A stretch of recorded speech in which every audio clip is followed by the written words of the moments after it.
welcome, man. Welcome back to the channel, man. Real quick, some transmission say they don't need service.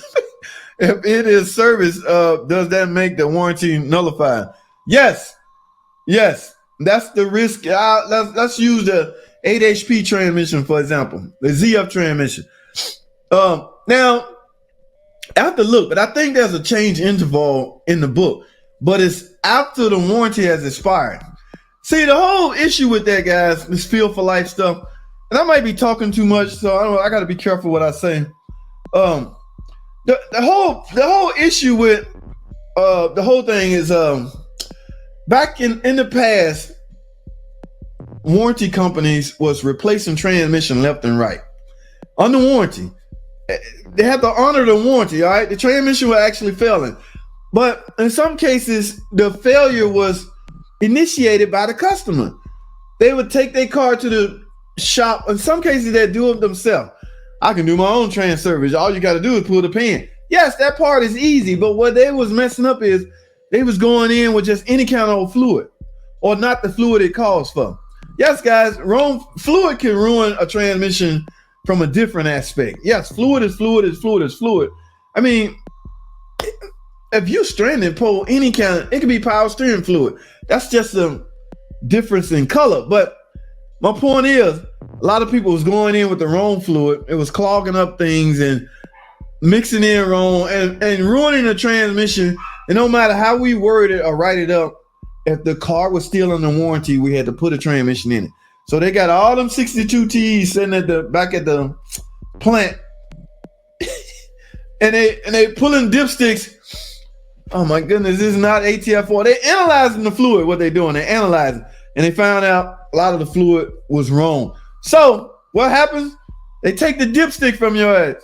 Remember, I don't know what year it started, but the dipstick went away. All right, so a lot of people, a lot of aftermarket companies got fancy. So you're gonna take the dipstick away, huh? We'll make a dipstick. So a lot of aftermarket dipstick was popping up.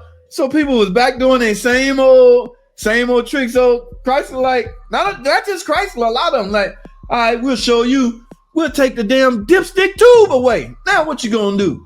So now you don't have a dipstick tube or a freaking dipstick.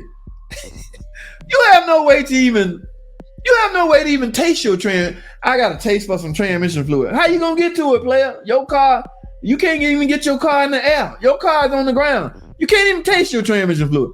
You have no access to your transmission fluid unless you get that car in the air and remove a drain plug. All right. So they took the tube away and the dipstick. So what do you have now? You're forced to go to a shop. Now, not only that, guys, hear me out.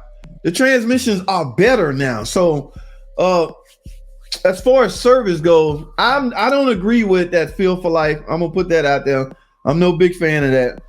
In my opinion, that's just, once you're out of warranty, you're on your own anyway. So it's in your best interest to try and prolong the life of your transmission. Chrysler don't care at this point. You out of, well, we done with her. Choo, go away.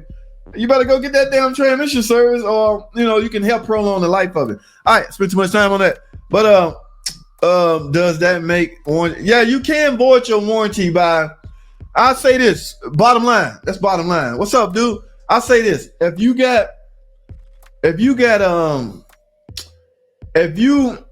go run off and get your transmission service while you're still under warranty and you have a catastrophic transmission failure, you bring it in. Now, we don't have fluid analyzers around, so we can't, this fluid looks suspicious. It's the same color as ours, so we can't analyze it. So we don't have that capability at the dealer.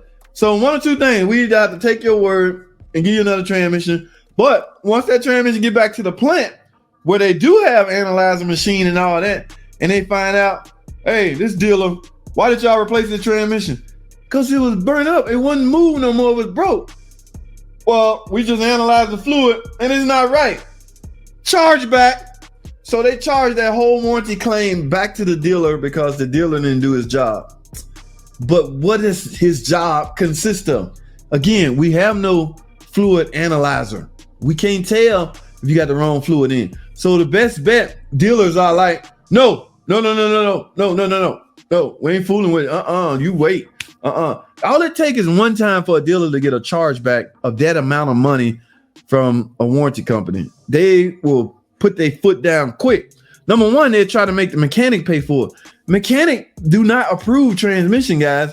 I was presented that, look, man, you're gonna have to pay this back. They charge this claim back for whatever reason. I'm like, look, man, y'all sign off on it. I told y'all what it need. I'm not authorized to do anything until a signature on there. The signature on there. So we either gonna both take the blame, but I ain't paying nothing because I did what I was told to do. Managers sometimes be trying to get out of it. Like, you signed it. You signed off on it. So, I mean, pull it out of the budget. We got a separate budget for that. Every shop should have what we call a screw up budget. It's screwed up. We pulled the panel off the way you're supposed to, but it broke normally pulling off. Go in the screw up budget, get money out of it, and buy this customer because you can't make them pay for it. Instead of charging the mechanic, set a budget aside for screw ups. Ooh, that was too long. Treese, what's going on, my friend? How are you? Treese got a question. I knew Treese didn't just come in and say happy things. I knew Treese had a question. Treese thinks she's slick. But let's see what Treese talking about. I've changed my serpentine belt 2 times. 2 times? But when I make turns, right turns, or a quick pull off, my belt squeals. I don't see a tensioner issue. What's this on? Your Durango? The Durango with the 3.6? It has a tensioner on it. Now, Treese, the way I deal with belts and squeal is simple. I take the belt off. All right. Now, why I say that because with the belt off, you can manually rotate pulleys to find out which one is at fault.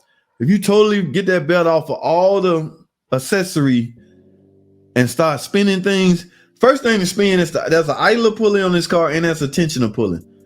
Usually one of those are the culprit. I take the belt off, grab the idler pulley. That sucker go. Yeah, the bearings in that pulley gone. Or the tensioner pulley. I mean, that belt drives the alternator. You can grab it. If you grab that alternator pulley and spin it and it barely don't want to pull, then you got an alternator going whack on it. I don't know if your Durango have a power steering pump. That year they went to electric power steering. So you got an AC compressor. All right. Now you can't, because the clutch setup, the clutch got to be magnetized and pulled in for that to work. So, but you can have a spin the free clutch. See if you hear anything. Yeah. It's weird dealing with belts, but we got to find out. That's your second belt, then it's likely an accessory pulley. So if you replaced it twice, once you had it off, you should have been spinning that stuff. Treese, come on now. Yes, spinning stuff. Let's find out which one knows it. All right, guys, it's not one of the tensioner spring. Yeah, the tensioner, not so much the spring, because the tensioner on that van. Yes, there's tension on the pulley, which is in turn tension on the belt. So the real work is being done by the bearings inside the pulley. Now the work is being done by the tensioner because it has to keep tension on the belt. But the rotating mechanism is what's at question. So I want to suspect the bearing inside that idler pulley could be acting up. All right.